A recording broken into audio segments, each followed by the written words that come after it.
Assalamualaikum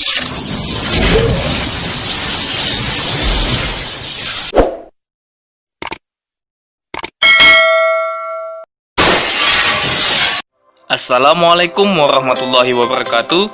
Halo anak-anak, bagaimana kabarnya hari ini? Mudah-mudahan anak-anak semuanya dalam keadaan sehat walafiat. Jumpa lagi dengan saya.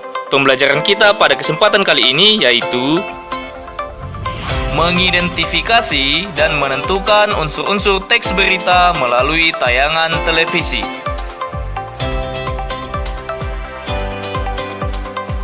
Seperti yang sudah kita bahas sebelumnya, bahwa berita disajikan atau dapat kita temukan pada berbagai jenis media sosial, baik media cetak, media elektronik, maupun media massa lainnya.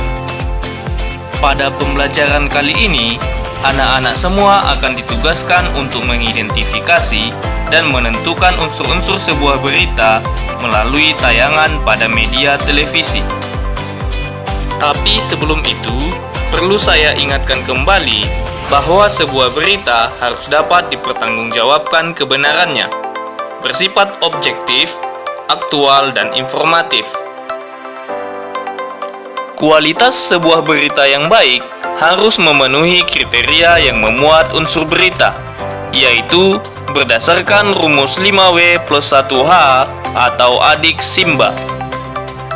Masih ingat kan anak-anak, apa itu 5W plus 1H dan adik Simba?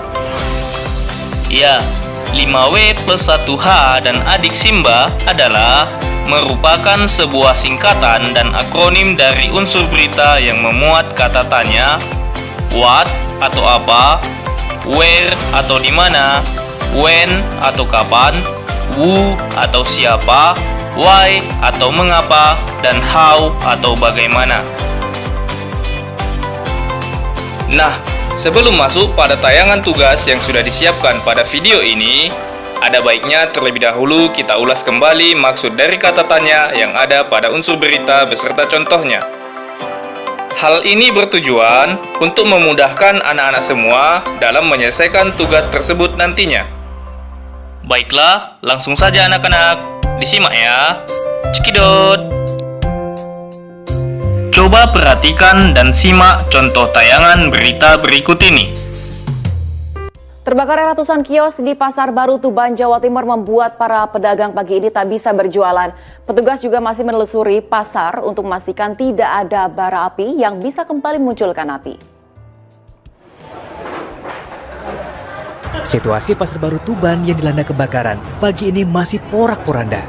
Asap sisa kebakaran masih tampak mengepul.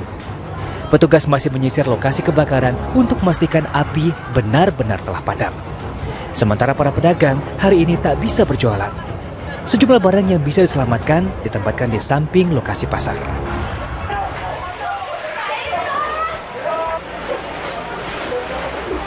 Pada Selasa malam, kepanikan melanda para pedagang di Pasar Baru Tuban yang dilanda kebakaran. Mereka berupaya keras menyelamatkan barang dagangan agar tak dilumat si jago merah yang berkobar hebat. Sebanyak 10 unit mobil pemadam kebakaran dilibatkan untuk menjinakkan api.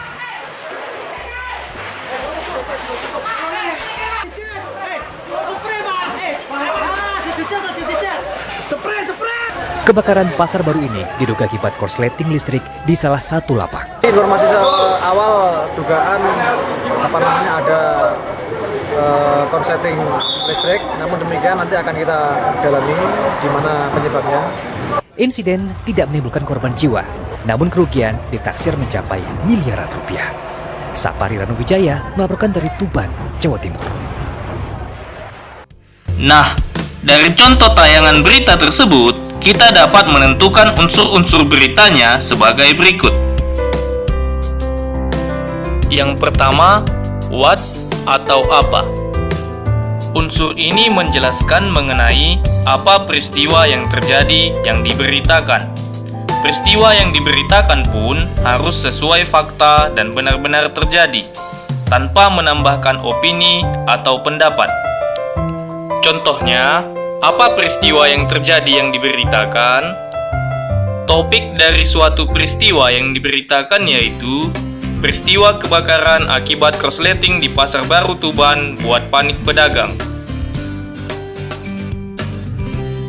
Yang kedua, where atau di mana.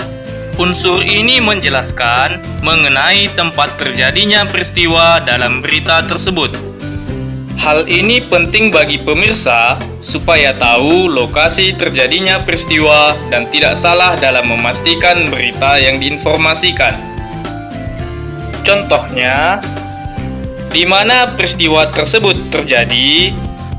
Tempat peristiwa tersebut terjadi yaitu Pasar Baru di Tuban, Jawa Timur. Yang ketiga, when atau kapan. Unsur ini menjelaskan mengenai waktu terjadinya peristiwa yang sedang dibahas di dalam berita. Penting untuk diketahui, waktu terjadinya peristiwa harus dijelaskan secara jelas sehingga berita mudah dimengerti dan tidak menimbulkan kesalahpahaman.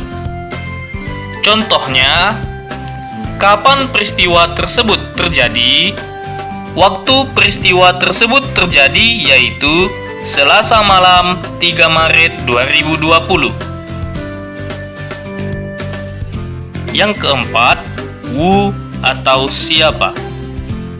Unsur ini menjelaskan mengenai siapa saja yang terlibat dalam peristiwa yang diberitakan. Pihak-pihak atau siapa saja yang terlibat dalam peristiwa harus diinformasikan dengan benar supaya lebih jelas dan mudah dipahami. Contohnya, siapa saja yang terlibat dalam peristiwa tersebut? Yang terlibat dalam peristiwa tersebut yaitu para pedagang di Pasar Baru, Tuban. Yang kelima, why atau mengapa. Unsur ini menjelaskan mengenai alasan kenapa peristiwa di dalam berita tersebut bisa terjadi. Selain itu, dibahas juga latar belakang dan alasan-alasan yang membuat peristiwa tersebut bisa terjadi sehingga pemirsa bisa tahu informasi lebih detail. Contohnya, mengapa peristiwa tersebut bisa terjadi? Penyebab terjadinya peristiwa tersebut adalah diduga akibat korsleting listrik dari salah satu kios pedagang. Yang keenam, how atau bagaimana. Unsur ini menjelaskan mengenai proses atau kronologis peristiwa di dalam berita. Artinya, diinformasikan juga runtutan kejadian di dalam berita, serta data-data lain dalam peristiwa, sehingga informasi bisa tersaji secara utuh dan lengkap. Contohnya, bagaimana kronologi peristiwa tersebut terjadi? Kronologi terjadinya peristiwa tersebut adalah kebakaran di Pasar Baru ini diduga akibat korsleting listrik di salah satu lapak. Kebakaran itu mengakibatkan ratusan kios ikut terbakar dan membuat para pedagang tidak bisa berjualan. Insiden tidak menimbulkan korban jiwa, namun kerugian ditaksir mencapai miliaran rupiah.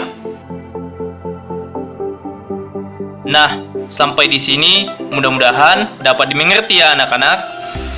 Berikut ini akan ditayangkan sebuah berita dan anak-anak semua diminta untuk mengidentifikasi dan menentukan unsur-unsur beritanya seperti contoh yang sudah dijelaskan sebelumnya.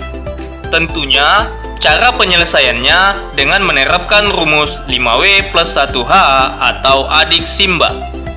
Selanjutnya, buatlah sebuah tabel seperti tampilan berikut ini, kemudian simak tayangan beritanya, lalu tentukan unsur-unsurnya ke dalam tabel tersebut.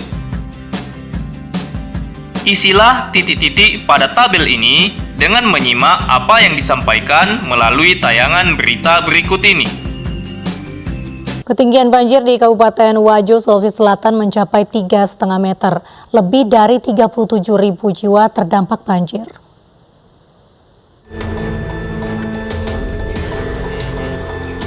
Banjir melanda 37 desa di 19 kelurahan Kabupaten Wajo, Sulawesi Selatan hingga Rabu siang.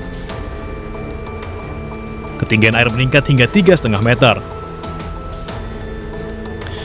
Hal ini akibat tanggul di desa Ujung Pero jebol dan mengakibatkan air di Sungai Walenai dan Danau Tempe semakin meluap. Sebagian besar rumah warga terendam banjir hingga warga terpaksa membuat balai-balai menggunakan papan di atap rumah mereka. sampai paha. Tidak ada rencana mengungsi. Tidak ada Ji, karena kita sudah bikin atap. Kita bertahan dengan menggunakan apa Bu di dalam? Menggunakan bikin atap di dalam, pakai papan. Bikin balai-balai. Iya. Apa yang dibutuhkan warga Bu ketika banjir seperti ini? Ya, Apa yang paling dibutuhkan warga yang dibutuhkan warga untuk saat ini? bahan pokok Bahan pokok. Sudah ada bantuan dari pemerintah? sudah ada. Banjir membuat aktivitas warga lumpuh dan hanya bisa mengharapkan bantuan makanan sehari-hari. Dari Masjid At-Tabab, pedagang pasar sentral Sengkang. Oh, dari pedagang untuk korban banjir Pak ya? Iya Pak, Ada berapa paket yang diberikan Pak? 500 lebih. Lebih ya Pak? Iya. Harapan Bapak Pak dengan pemberian paket itu? Bisa digunakan untuk dikonsumsi untuk bertahan hidup untuk sementara. Oh gitu ya. Lebih dari 37.000 jiwa terdampak banjir di Kabupaten Wajo. Ketinggian banjir bervariasi antara 50 cm hingga 3,5 meter.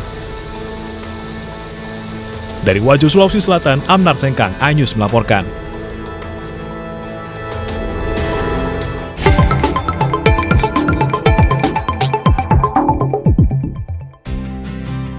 Selamat mengerjakan anak-anak.